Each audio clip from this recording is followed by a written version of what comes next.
Hello there, writer friend. Welcome back to Max's Writer's Life Vlogs, where I talk about my own process, what I've been doing this week, as well as offering advice or inspiration along the way. This time around, I had a really busy week with not a lot of writing because I published a book. Did you know that? Yeah. Pray for Scorpions is now available. Volume 1 of an ongoing serialized story called Mercenary Hearts. Links in the description below as well to my Patreon. Anyhow, I've been doing that, and today I'm going to be talking about mostly that, what the other little side projects I'm doing, and I'm also going to be talking about the best mindset for writing. Should you write to publish? And many other questions along those lines. So let's take it from the top. Oh yeah, also I moved. I don't know if you noticed that. I don't think I mentioned it in the previous videos because it kind of didn't make sense to mention it then. Yeah, I moved. I actually have a room now. I was staying out of somebody's living room for 2 weeks. That wasn't very comfortable. It is nice actually to have a door I can just close. That's actually amazing. And I'll have all my furniture, all 3 things of my furniture. I guess 4 if you count my chair. But it's actually nice to be finally back within 4 walls. That sounds like I'm back in prison. Anyhow, if you want to see me do an LP, a Let's Play of Prison Architect, let me know. I actually really enjoy that game. Silliness out of the way. That's not even related. I have moved twice this month, which reminds me that choosing not to do a formal NaNoWriMo challenge was the right choice, because I moved twice. A little silly, a little bit ridiculous, but you know what? Life goes on, we keep on living. And with that sneeze out of the way, what else have I been doing? I published a book. I spent a long while finally updating my website and updating Amazon and putting a book there. I actually had it for pre-order. That was pretty cool, finally going through that process. It feels way better to have the book release on itself as opposed to if you know what KDP is like, Kindle Direct program, Kindle Direct, yeah. If you don't do pre-orders, you have to submit it, and then it takes anything between 4 hours to 72 hours for the book to go live. So it's a little problematic. It was really fun though. It's been doing really well, which I'm really happy about. And, in case you don't know, I released the book early on Patreon because that's one of my tiers. If you pledge at least $3 a month, you get all of my books DRM free days before they even go up anywhere else. It's kind of a really cool bonus for people who are, supporting me directly. But anyhow, aside from that, I've been working on other projects of that same length, and I've also been dedicating a little bit of time to my interactive fiction jam, which what is the word that I'm looking for? Neglected, there you go. I neglected working on it because I was busy moving, which it didn't take me long. Trust me, I'm really good at moving. Also listening to 50 Ways to Leave Your Lover is the best song for moving. Trust me, look it up. 50 Ways to Leave Your Lover. In between all those things, I was I don't have time to work on this. And I was thinking of doing a visual novel, but the art assets are just beyond me. It's just too many art assets. For me, someone who doesn't do art normally, it's just too much. I think I'm going to be doing Twine instead. Thankfully, I didn't dedicate that much time to it, so I can probably push the challenge. In case you don't know what I'm talking about, I am taking part in a game jam. If you don't know what a game jam is, basically kind of like NaNoWriMo, but for making video games, or interactive fiction in this case. The hashtag no-brainer IF, interactive fiction jam, is still going on. The challenge is to create a piece of interactive fiction within 24 working hours. As opposed to you have 30 days, or you have 1 day, you have 24 hours that you can spread over a month. The month is well over halfway, but I think I can get it done. It's not, now that I don't have to worry about art assets, I can actually make a really nice interactive piece of fiction through Twine. I'm probably going to release it once it's done, but that's on the pipeline. I've been kind of working on that, dipping in and out, and I've also been doing more editing. Why more editing, Max? You may be asking yourselves, Max, why are you editing? Didn't you just release a book? Well, I am working on another book of that series. The cool thing about me doing that serial is that I've already written several volumes already. That's why it took me so long to get it out, is because I wanted to get volumes prepared and written before releasing the first one, so people knew, with confidence that I'm going to continue the story. And I want to get starting on the next volume, on the next volume. But I want to revise the second one, so I get in the mindset of the story, because it's been a little while. It's funny because I was looking at Evernote and my files of when I wrote the first drafts. I call them alphas. because I'm a nerd like that. And I'm like, wow, there's like several weeks separation in between these, and it's nice to get back into that story, get back into those shoes, and doing a quick revision scan can actually help that. But yeah, I rumbled on way too much. That's my life. Hashtag life of Max. The life of Max. And yeah, I've been working a little bit on interactive fiction. I am most likely gonna get that done before the end of the month, and if I have extra time, I may do another one. But that's probably too ambitious for me.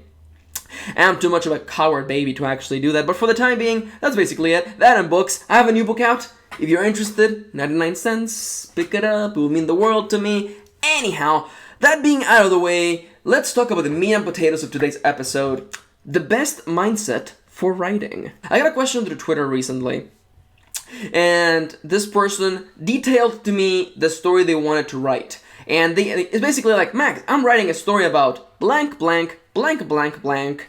Not actually blank. She actually did describe what she was trying to do. And it ended with, do you think this idea is worthwhile? Now, I understand where this sort of concern comes from. It's the idea of not only wanting to know that you're doing something cool, which is yes, but also the idea of like, can I actually make this story and actually be profitable? Which is one of those things that always kind of bugs me, and I'm gonna rant about that in a little bit. But first and foremost, I made a post a long time ago on Tumblr, and I may actually translate it into a video, but it's called the Story Idea Test. And the test is like 2 questions.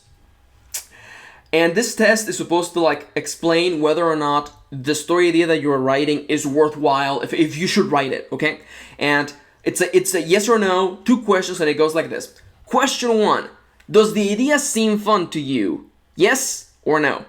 Question 2, are you so excited that you just gotta start writing now? Yes or no? And in the answer, in the solution for that test, I guess, if you answered yes to both of those questions, then I think the story is worthwhile. I think you should write that story because you clearly want to write it and it's exciting for you. And if you answered no to any of those questions, reevaluate why you want to write that story and change it so you can say yes to both of those questions. Now, someone out there may be telling me, oh, Max, that's kind of wishy-washy. That's kind of just too cute. Like having fun with writing. Writing is hard work. I don't know about that. I think I do my best work. I do my best stuff when I'm having fun and when I'm enjoying the process. Writing, as I mentioned in the past, writing is a really lonely and long process. And if you don't come in wanting to do the things that excite you, and I'm just going to come out and say it, I don't think I've known anyone, I don't know a single person who finished a book and published it and hated writing the thing the entire time. People who don't enjoy writing a process or a book are not going to finish it. Like, because it becomes almost antagonistic at the end. It's kind of like, I hate writing this book. I don't want to write this book. I'm going to write something else. That's why, if you have seen my guide for how to plan a novel, available on my channel, I believe that you should start the writing process, the brainstorming. The foundation should be based on the things that excite you. Why? Because, as the saying goes, when someone's having fun, you can tell. The question emerges all the time. Can I publish this story? Should I write something that can be published? Should I come into writing with the mindset that I should write to be published? And write to be published, yes. That's the correct English sentence. My thing is this. I don't particularly believe that it is wise to come into writing thinking about how you're going to sell your book. First and foremost, because for me, writing is the act of discovery, and the book that I brainstorm is not the book I usually end up with. And, I've talked about this in the past, but like the story changes and grows over the course of writing. So coming into the story being like, I'm going to write a story for people between ages 11 and 15 with the female main character revolving around overcoming grief. That actually sounds more general than I wanted it to, but you get what I'm saying. You come in here with these really, really hard rules, and it's really likely, super likely, that the story will not meet those things. The story will grow and adapt as you go. That's why for me, it's always been a process of write the book first and then sell it. And some people may think, Max, that's not effective. Trying to write to sell to the market right now is ineffective. Why? Because it takes a long while to write a book. And by the time your book is out and ready and out the door, the market has already changed. It's as simple as that. My problem is when people try to write stuff with the intent of being published. It's like, oh, this X is popular right now. Let's write this right now in the hopes that it gets picked up or something. And that's not really effective because, again, you're behind the market all the time. That's why for me, I've never really cared about that. My mindset has always been to write what seems fun to me, to write what excites me, so that I actually see the project through. So I see it through and I get more stuff out there and I keep moving on with my own projects and writings. And I know that I've rambled a little bit and I know that I've kind of strayed from the path, but I just want to say this right now.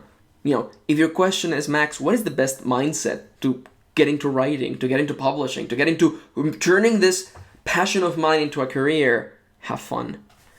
Dedicate yourself wholly, completely to writing the things that excite you. And someone out there in the depths of the internet is yelling at me going, Max, there's no way I can sell a book about X and Y. And I'm like, you have no clue. You don't know because the market changes, things change, and life is ridiculous, okay? In a world where Alice in Wonderland is one of the staples of writing, you can't say that anything is too silly and too ridiculous. Make something you're proud of. Make something that when you finish it, you can say to yourself, I had fun. And at the end of it all, no one can take that away from you. People can say whatever they want about your project, about your work, about your writing.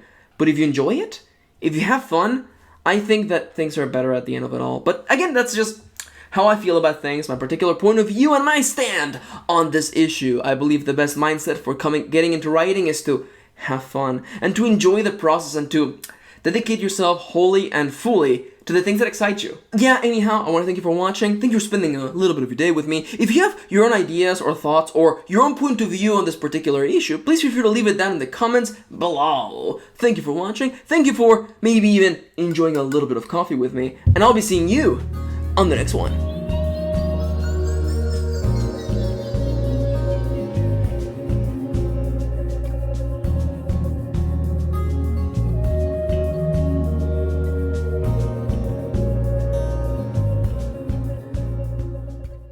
And as a little bit of a final note, in case you're wondering, Max, what the heck is that thing on the corner over your shoulder?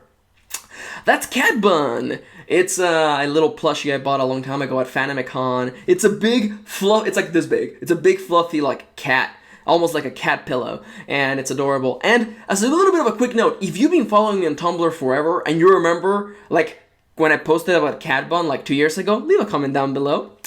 I kind of feel like we should have a sitcom, like it's just me and Cat Bun solving crimes. Oh, Cat Bun.